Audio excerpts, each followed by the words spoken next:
আমাদের জাতীয় পতাকা যেখানে পথ পথ করে উঠছিল সেই জাতীয় পতাকা তারা ছিঁড়েছে। আমরা এক পালা খেয়ে থাকবো, তারপরেও আমরা মাথা নত করব না। যারা আমাদের স্বাধীনতাকে শ্রদ্ধা করে না, যারা আগরতলায় বাংলাদেশের পতাকাকে নেমে ছিঁড়ে দেয়, আমরা তাদের দেশের পণ্য বর্জন করব।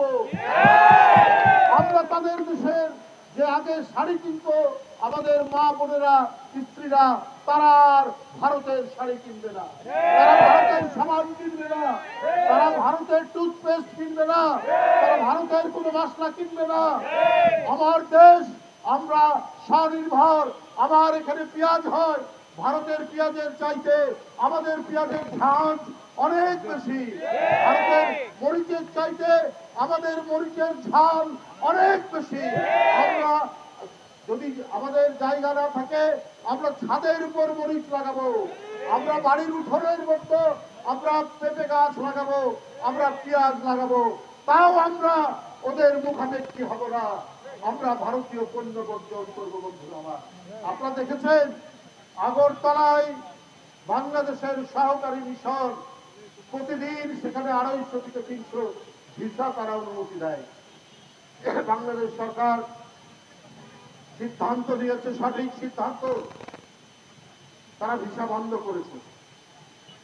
সেখানে কিছু উগ্রবাদী মানুষ জোরপূর্বক বাংলাদেশের যে সহকারী হাই কমিশন তার প্রধান ফটক ভেঙে ভিতরে ঢুকে আমাদের কর্মচারীদেরকে আঘাত করেছে। আমাদের জাতীয় পতাকা যেখানে পথ পথ করে উঠছিল সেই জাতীয় পতাকার যে স্ট্যান্ড, যে খুঁটি, সেই খুঁটি ভেঙে আমাদের পতাকাকে তারা ছিঁড়েছে। কলকাতার ডেপুটি হাই কমিশন অফিসে সেখানে গিয়ে বাংলাদেশের বিরুদ্ধে তারা আজাবাজি বলেছে। বোম্বের ডেপুটি হাই কমিশন অফিসে তারা বলেছে। আমরা তাদের নানাবিধ বাংলাদেশ বিরোধী প্রচার আমরা দেখছি। তোমরা আমাদেরকে পছন্দ করো না, তারপরেও তোমাদের জিনিস কিনতে হবে। বাংলাদেশের মানুষকে মাথা নত করার মানুষরা, আমরা এক পালা খেয়ে থাকবো, তারপরেও আমরা মাথা নত করব না। তারা নাকি বলে ভারতের অনেক সাংবাদিক, অনেক রাজনৈতিক নেতা যে আমাদের এখানে না আসলে আপনাদের চিকিৎসা হয় না। আরে আপনারা কি বিনা পয়সায় চিকিৎসা দেন? আপনার কি বিনা টাকায় এক কাপ চা খাওয়ার এই নজির তো নাই আপনাদের। আমাদের দেশের লোক ডলার খরচ করে এখানে গিয়ে। এখন কলকাতার নিউ মার্কেট বন্ধ, দোকানপাট বন্ধ, সেখানে আর কোনো খরিদ্দার নাই, আমাদের ডলারে কেনা হতো।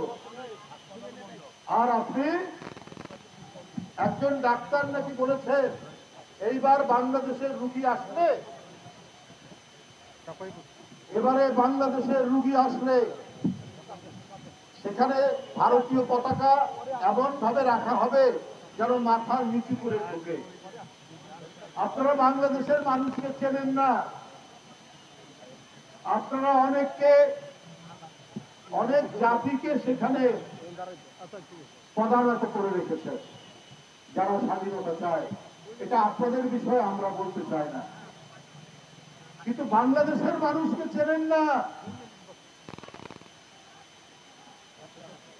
ওই পশ্চিমা পাকিস্তানি পাঞ্জাবিরাও কিন্তু এই দেশের মানুষের লুঙ্গি পরা মানুষ হাতে স্টেন্ডার নিয়ে নদী সাঁতরে ওই পাকিস্তানিদের পরাভূত করেছে। নদী নালার দেশ, খাল বিলের দেশ, বন্যার দেশ, আমরা কি করে ওই খাল বিল থেকে প্রতিরোধ করতে হয় সেটা আমরা জানি। কিসের এত অহংকার আপনাদের? কেন আপনারা পদানত করে রাখতে চান? বলেন আমরা পেঁয়াজ না দিলে ওরা খেতে পারবে না, আমাদের আদা না গেলে আমাদের খেতে পারবে না। আমরা, আপনাদের আদার দরকার নাই, পেঁয়াজের দরকার নাই।